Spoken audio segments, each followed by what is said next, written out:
It's all covered in today's China Truths. China's middle class has grown at an astonishing pace over the past few decades. From the late 1970s to the 1990s, expanding job opportunities lifted Chinese farmers out of abject poverty and enabled a large swath of the urban working population to accumulate a degree of wealth. Today, however, that once miraculous economic ascent is faltering dramatically amid a housing market collapse and the sharp erosion of China's export competitiveness in the face of intensifying competition from the United States and Europe. The regime now finds itself besieged by an avalanche of challenges. In addition to the lasting effects of past crises, China is grappling with a steep population decline, which has triggered a structural shortage of workers. To address this, the government has aggressively turned to automation and artificial intelligence, AI, further accelerating a wage divide that has already wreaked havoc in developed economies across North America and Europe. For China's vast middle class, the slowdown has hit like a tidal wave.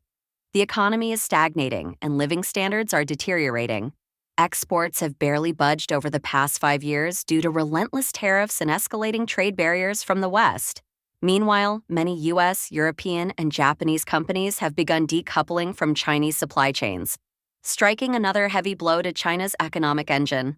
Although Chinese exports to the United States have recently seen a modest uptick, this surge is merely short-term inventory stocking ahead of another round of Trump-era tariffs. Not a sign of any real recovery. But the most devastating blow has come from China's real estate meltdown, which erupted in 2021. The implosion of major developers has frozen home buying and construction activity, undermining the construction sector that once served as a critical pillar of national growth.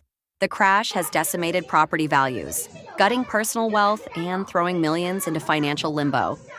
With the majority of household assets tied up in housing, the collapse in home prices has inflicted massive losses on family net worth. In desperation, many have slashed consumption and hoarded savings, sapping what little domestic demand remained and deepening the economic malaise. With these forces dragging on growth, even Beijing's already lowered target of 5% real GDP now looks increasingly out of reach. No group has been more exposed to this economic unraveling than China's middle class.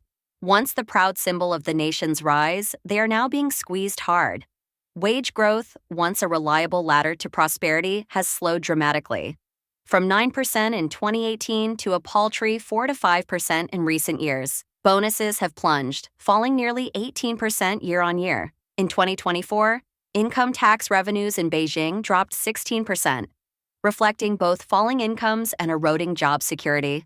European luxury brands, once popular among aspirational urbanites, now report sales declines of 18 to 20% in China. And yet, Beijing has shown little sign of a coherent plan to stop the bleeding. The middle class, long seen as the engine of consumption and social stability, now faces unrelenting pressure from both stagnant wages and rising uncertainty. With Trump's tariffs tightening their grip and Beijing's retaliatory measures stifling trade, the hardship is bound to intensify. Even if the leadership somehow overcomes short-term obstacles, deeper structural headwinds threaten the very foundation of China's middle class. Demographic realities are tightening the noose. The one-child policy, which lasted from 1979 to 2015, crushed the birth rate and left China with an aging population and a shrinking labor pool. Today, there are fewer than 4 working-age people per retiree. By 2030, that number will plummet below 3. A demographic cliff with no soft landing. With little immigration to fill the gap, China faces a full-blown labor crunch. In theory, scarcity should push wages up and bolster middle-class incomes. In practice, the opposite is unfolding. To address labor shortages and rising costs, Beijing has doubled down on technology, promoting AI and robotics as solutions to declining workforce numbers. But this shift is remaking the labor market, cutting out countless frontline and blue-collar jobs while increasing demand for technical and managerial roles. Positions out of reach for many. This trend mirrors what has unfolded in the West, a hollowing out of the working class, a surge in income inequality, and widespread social discontent. But in China, the effect is even more severe due to its demographic pressures and near-total lack of immigration. What makes matters worse is China's fragile social safety net. Unlike Western nations, China lacks the infrastructure to support workers displaced by automation. While the government has floated proposals, such as expanding pensions for gig and temporary workers, these remain largely theoretical. And with Beijing still failing to stabilize the current crisis, it's unclear whether any long-term fixes will ever materialize. An SUV in Fujian crashes into crowd, causing multiple casualties. On the evening of May 2nd, an SUV in Fujian reportedly ran a red light and collided with multiple vehicles and pedestrians, resulting in severe injuries. The SUV continued moving forward, pushing another vehicle and striking pedestrians and motorcycles crossing the road. Thick smoke and dust were seen at the scene.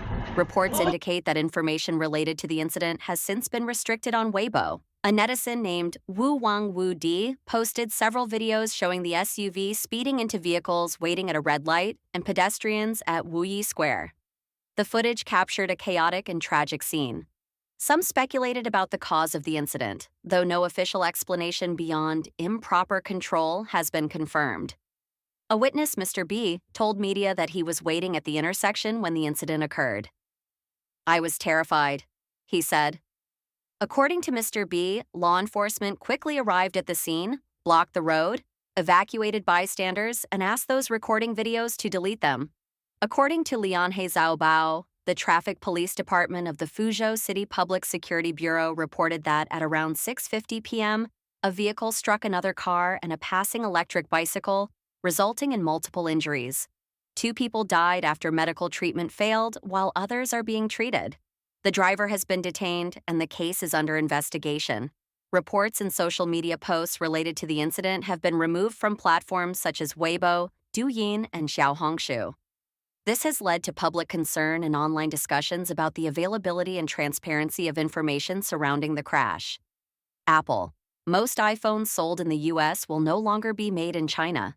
In a bold shift with far-reaching implications, Apple CEO Tim Cook announced on Thursday, May 1st, that the majority of iPhones and other Apple products sold in the United States will no longer be made in China. Instead, production is rapidly pivoting to India and Vietnam, clear winners as geopolitical tensions escalate and the U.S.-China tariff war deepens. Cook revealed that within the next few months, India will take over as the primary production hub for iPhones sold in the American market. Meanwhile, Vietnam is set to become the new manufacturing powerhouse for iPads, Macs, Apple Watches, and AirPods destined for U.S. consumers. During Apple's quarterly earnings call, Cook stated, "Assuming no changes to current global tariff structures and policies this quarter, and that no additional tariffs are imposed, we anticipate these conditions will drive up our costs by $900 million. CNN reported that, as of now, around 90% of iPhone production, the crown jewel of Apple's product line, still takes place in China. But according to Cook, that's about to change. In the future, the majority of iPhones sold in the U.S. will be made in India. This dramatic reshaping of Apple's global supply chain underscores the profound impact of former President Trump's aggressive tariff regime on Chinese imports. The U.S. currently imposes tariffs of at least 145% on most Chinese goods. Though smartphones and some semiconductor-based electronics have been spared the full brunt of these tariffs, Apple's China-made products still face substantial import duties, some as high as 20%. Our supply chain is vast and intricate. Concentrating so much of it in a single country has proven to be a major strategic risk, Cook said. We recognized this vulnerability long ago. The BBC noted that Patrick Moorhead, CEO of Moore Insights and Strategy, called the shift of iPhone production to India impressive. This is a stark reversal from what Cook claimed just a few years back, when he said that only China can make iPhones. Moorhead said, "Apple still has a long way to go, but this is a very strong step forward." Apple isn't alone in this strategic repositioning. Amazon, too, is accelerating efforts to insulate itself from geopolitical and economic shocks. The company is urging greater diversification among sellers on its platform. CEO Andy Jassy emphasized Amazon's preparedness, citing the company's massive scale and key role in supplying essential goods. Beijing's famous business community used to be bustling with people, but now the streets are deserted. What's going on recently? Brothers, this is a night market. Why is the night market, which was once bustling, so deserted? There is no business at the stalls and there is no business in the shops. Why is it so deserted? Is there going to be a war? You said that China's population is not small at 1.4 billion, so why don't you see anyone coming out? From 8 o'clock in the morning until now, let alone opening, there is not even a child. Affected by the overall economic environment in China, Beijing is becoming more and more depressed. A large number of shops have closed down, more and more people are fleeing Beijing, and many restaurants have no customers. And the situation of workers seems to be even more serious. According to reports, some part-time workers in Majukiao are facing the dilemma of 1 day full and 3 days hungry. Today, we will talk about related topics. Let me show you how difficult it is to run a physical business now. This is why I don't recommend you invest in physical stores if you have some spare money. I live in a community in the East 5th Ring Road of Beijing. As soon as I leave this community, these 3 stores are all closed. They have been closed for more than half a year, and they have not been rented out yet. In this hot pot food supermarket, a plate of beef or something costs 70, 80, or more than 100 yuan, which is very expensive. Who comes here to buy? These are ordinary people. These 2 stores have been vacant for more than 2 months, but they have not been rented out.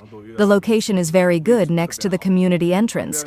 You see, this one is newly rented out, selling flower tea. I don't even need to think about it. It will definitely not make money. Who drinks tea? Who buys flowers? 4 or 5 stores near my community have closed down, but it is still open. There is another empty store here with a large area of 246 square meters with upper and lower floors. I tell you, there is no store in this area that has been developing stably for a long time. Beijing Zhongguancun Entrepreneurship Street was officially opened in June 2014. It used to be very lively here, but now there are no people on the street. The blogger said in the video that Zhongguancun represents the forefront of Beijing's technology. He experienced the glory days of Zhongguancun and was shocked to see it become empty in just a few years. It's really good. This bookstore is still there, called China Bookstore. But this Zhongguancun Entrepreneurship Street has completely failed. There is also a security guard with a red hoop. All the people in Zhongguancun Entrepreneurship Street have moved away. It used to be very lively here. Majukiao in the southeastern suburbs of Beijing is a job-seeking spot for migrant workers looking for odd jobs. There is a saying in Beijing that if you are in trouble, you must go to Majukiao. However, in recent years, Majukiao has seen a situation of too many people, too few jobs, and lower wages, reflecting the current dilemma of the mainland's employment market. Have you ever seen a labor market at 4 a.m.? This is the most inclusive place in Beijing, Majukiao. Can you imagine it? The most common people here are 50 and 60-year-olds, and a backpack is enough to hold all their homes. When it is below zero on the street at 4 a.m., some people are still asleep, while others have already carried their life bags. Here, a breakfast of 5 or 6 yuan can fill their stomachs. After all, only when you are full can you have the energy to work. Today, the lowest wage is 130 yuan for 8 hours and 260 yuan for 12 hours. You can do express delivery sorting, mud removal, and brick moving as long as you have the strength. Whenever a boss says he wants to recruit workers, they will quickly surround him, because in the world of Majukiao, not being active means no food to eat, and only by working hard can you win more opportunities. As long as you are selected, it means you have a way to live today. I saw someone on the internet saying that Beijing is good, but too tiring. Some people come with dreams and can only leave crying in the end. It is difficult for people who do odd jobs in Beijing to find jobs, and it is also difficult for college graduates to find jobs. Blogger Guo Guo said that there are 3 college students in her family, all of whom are unemployed. There are 3 college students in my family who are all unemployed.